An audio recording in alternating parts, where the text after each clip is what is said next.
यदि किन्हीं कारणों से भारत के राष्ट्रपति की अनुपस्थिति में उपराष्ट्रपति राष्ट्रपति पद के कार्यों का निर्वहन करता है, उस अवधि में संबंध में कौन से कथन सही हैं? इस अवधि में उपराष्ट्रपति को राष्ट्रपति का वेतन मिलेगा। यदि इस अवधि में उपराष्ट्रपति त्यागपत्र दे देते हैं तो भारत के मुख्य न्यायाधीश राष्ट्रपति के पद पर निर्वहन करेंगे। निम्न में से किस राज्य के लोकसभा की सबसे अधिक सीटें अनुसूचित जनजाति के लिए आरक्षित है?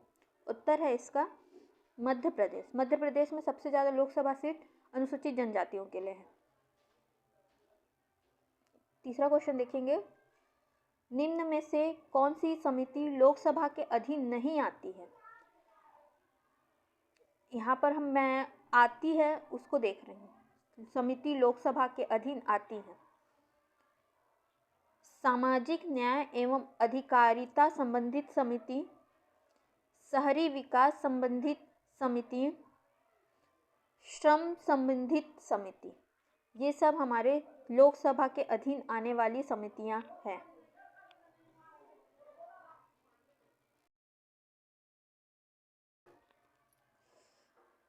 उत्तर हम लोग देखेंगे पहले का। जब राष्ट्रपति का पद आकस्मिक रूप से रिक्त होता है तो उसके बदले उपराष्ट्रपति कार्यवाहक राष्ट्रपति के रूप में अनुच्छेद 65 के अंतर्गत कार्य करते हैं। और अगर उपराष्ट्रपति राष्ट्रपति के रूप में कार्य कर रहे हैं, राज्यसभा सभापति का कर्तव्य का पालन नहीं कर रहे हैं और राज्यसभा के उपसभापति के रूप में राज्यसभा के सभापति के रूप में देय वेतन और भत्ते का अधिकार होता है। मीन्स उपराष्ट्रपति को राष्ट्रपति के रूप में कार्य कर रहे हैं तो उनको वेतन और भत्ते का भी अधिकार मिलता है। जब उपराष्ट्रपति कार्यवाहक राष्ट्रपति के रूप में कार्य करता है तब राज्यसभा के सभापति का दायित्व का निर्वहन उपराष्ट्रपति द्वारा किया जाता है।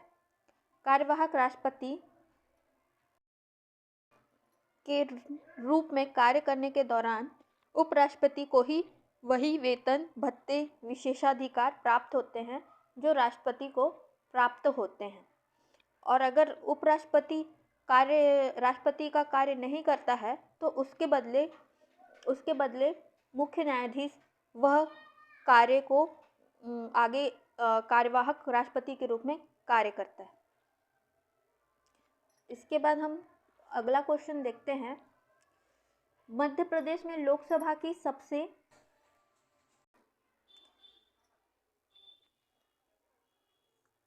अधिक 6 सीट अनुसूचित जनजाति के लिए आरक्षित है। वर्तमान में लोकसभा की कुल सदस्य संख्या 47 सीट अनुसूचित जनजाति के लिए आरक्षित है, जबकि 84 सीट अनुसूचित जाति के लिए आरक्षित है। 47 और 6 याद रखिएगा।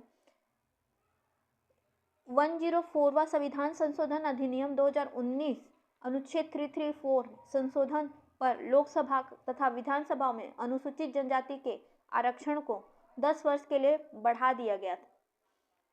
104 का संविधान संशोधन अधिनियम 2019 में जब पारित हुआ तो उसमें अनुच्छेद 334 के तहत अनुसूचित जनजातियों के आरक्षण 10 वर्ष के लिए बढ़ा दिया गया है।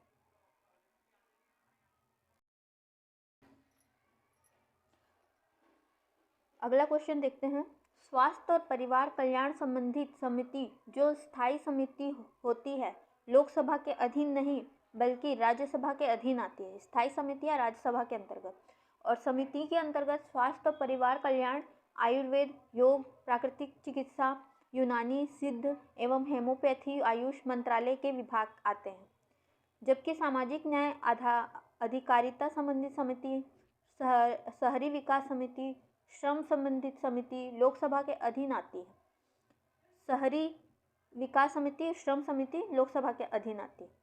लोकसभा की नियत समिति की अनुशंसा पर संसद 1993 में 17 विभाग संबंधित स्थायी समितियों का गठन किया गया था।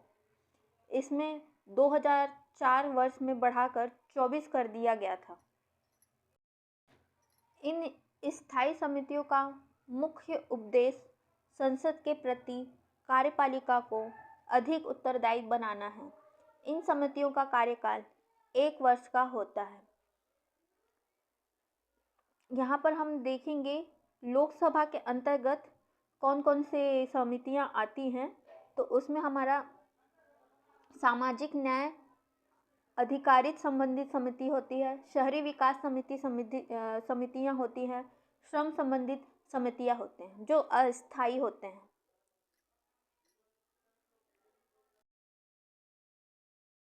Subscribe to my channel Santoshi Tutor. Press the bell icon. Thank you.